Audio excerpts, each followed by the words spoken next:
Hey, what's up, you guys? It's your boy Silent Rain. Today, I'm gonna be doing a list of Pokemon that work really well with Greninja.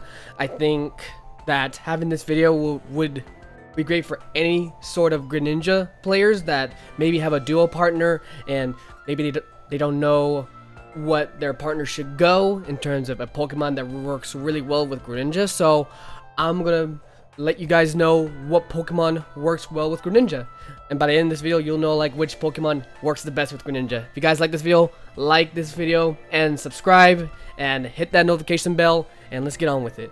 So, we got, first of all, I'm just gonna put this out right now. Lucario, one of the best pairings in the game with Greninja. Greninja right now, he's mostly being used, what my opinion should be used in the bot lane, because in bot lane you have a lot of movement ability, there's a lot of room to go, and there's a lot of farm for you to take, because you're trying to get to Greninja as quickly as possible. You're not a late game scaler, you're more of a mid game scaler. You want to get to Greninja when Dreadnought is available, like the first Dreadnought. That is your goal, and that's why bot lane is really important. And Lucario goes in the bot lane all the time, and Lucario helps you get those level boosts, helps you play really aggressive early game. So really good pairings, really good pairing. What I've also noticed was Mr. Mime. Mr. Mime's actually not that bad of a character, because Mr. Mime blocks them from leaving or blocks anyone from trying to steal your farm. So for you as Greninja, that's really good for you, because you're just trying to farm and try and get to Frogadier for you to even do any damage. Once you get the Frogadier level, then Mr. Mime's walls, by that time, he starts having really powerful damage. Then that allows you to be very aggressive by the time you're Frogadier.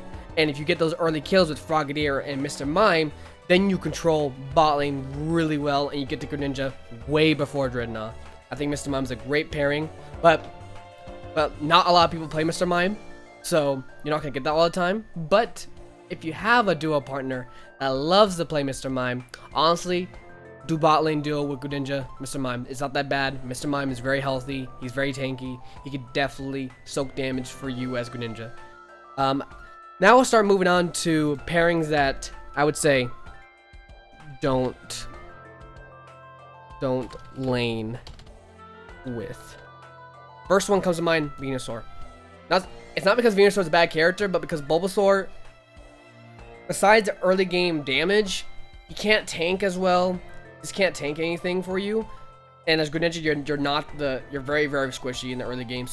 So if Bulbasaur can't tank, then you might have to tank, and that's not good for you, because you're gonna be scared and you're gonna have to like back up and give up farm, and you're gonna be stuck at Frogadier Froakie level for a long time, and that's not what you want as Greninja. You will fall behind, and it'll be a struggle for your team.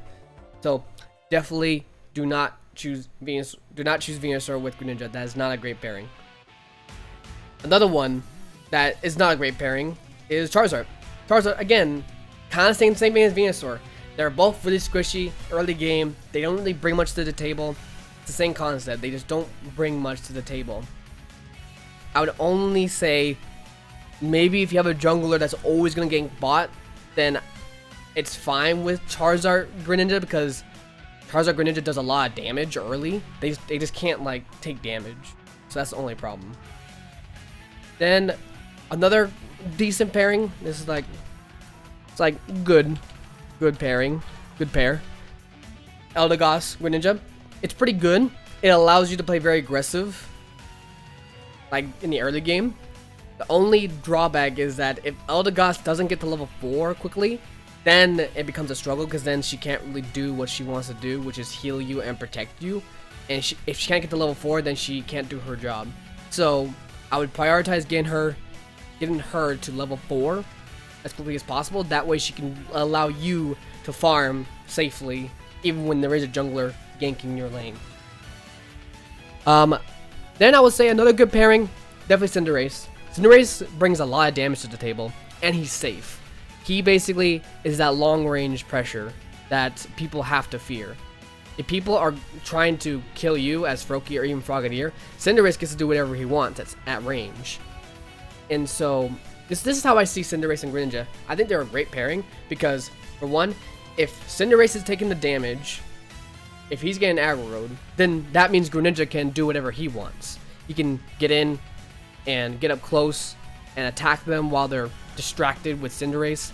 If Greninja's getting attacked, then Cinderace can do whatever he wants. They just like work really well together. The only reason I don't put them in great pairing is because like they're very squishy, and if the jungler wants to just constantly gank bot lane, it could be a struggle, but it's not as bad as like Venusaur or Charizard, because at least with Cinderace you have that long range damage and you're pretty safe. Let's go back to great pairing. Another great pairing would be Alolan Ninetales.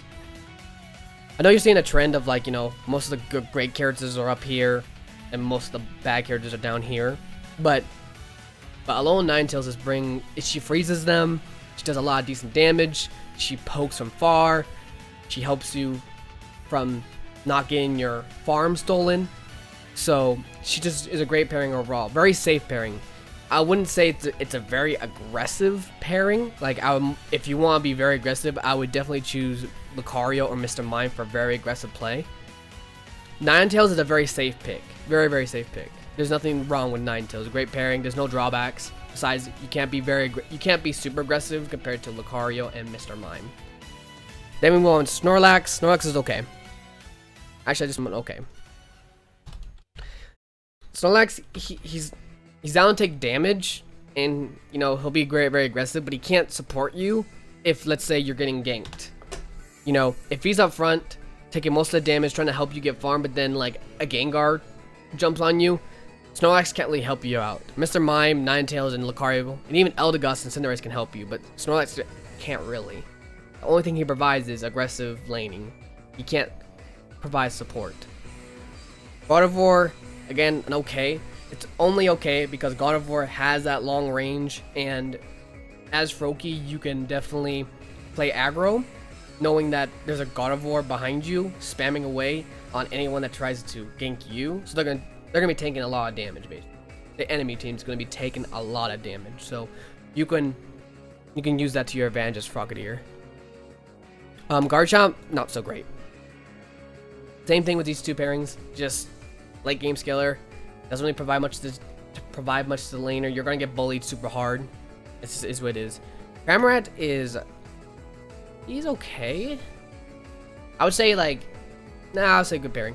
He does provide good damage early game, but that's all he really does. He can't tank, and he has around the same range as you. Around that, it's just better if you have Cinderace has better utility compared to Cramorant, but Cramorant still good early game, so works well. Gengar, I think Gengar is just good with any comp, so he'll help you gank. But like, to be fair, he won't be in lane with you, so he's not gonna be in lane with you at all. If he is in lane, it's not good. So definitely don't do it. Absol, again, mostly a jungler like Gengar, shouldn't be in lane with you, so nope. Crustle, he's good pairing. He can trap them, and then you can like just spam away your moves on them. But most Crustles, they don't go for like the rock. They don't go for the rock wall unless you're actually duo queuing. So like I said, if you have a friend that's a Crustle main and you want to duo queue with them, make them use rock wall. It's really good. Really good. But if you're solo queuing, most Crustles go for Shell Smash. They just go for Shell Smash all the time because they're trying to solo carry the game. That's just kind of how all Crustle players are. Talonflame, again, don't lane with them. Jungler, again. Actually, this is one Pokemon I want to say it's okay. He provides good damage. He provides good CC, so it's okay. It's just not optimal. Blastoise, you're not even in the game. Pikachu, it's a good pairing. Good early game. It's good early game damage. So any sort of early game damaging characters that are really good early game, they're pretty good with Greninja. You're not in the game. I honestly don't know. With Wigglytuff, I don't know. I haven't really paired up with a Wigglytuff. This is the only character.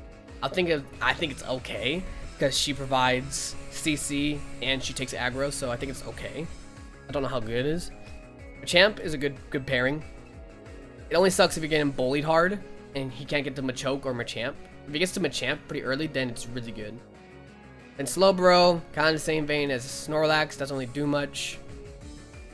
Besides like provide CC and take aggro, but if someone ganks you, I guess he can protect you because of telekinesis. If he's good at hitting those telekinesis and helping you get that Gengar off you, then it's worth it. But if he's again, if this is solo queue, it's not worth it. But if this is a duo partner, then it's worth it. But that's my tier list. I know I want to make this as quickly as possible. I didn't want to talk like 20 minutes about this, but these are the pairings. Definitely, if you have a friend that plays most of the pairings at great and good, if you have someone that mains those characters, definitely use them because they're definitely good combinations with Greninja. And you guys have fun having fun at Pokemon Unite, and I'll see you guys next time. I'll see you guys next time in the next video. Alright, catch you guys later.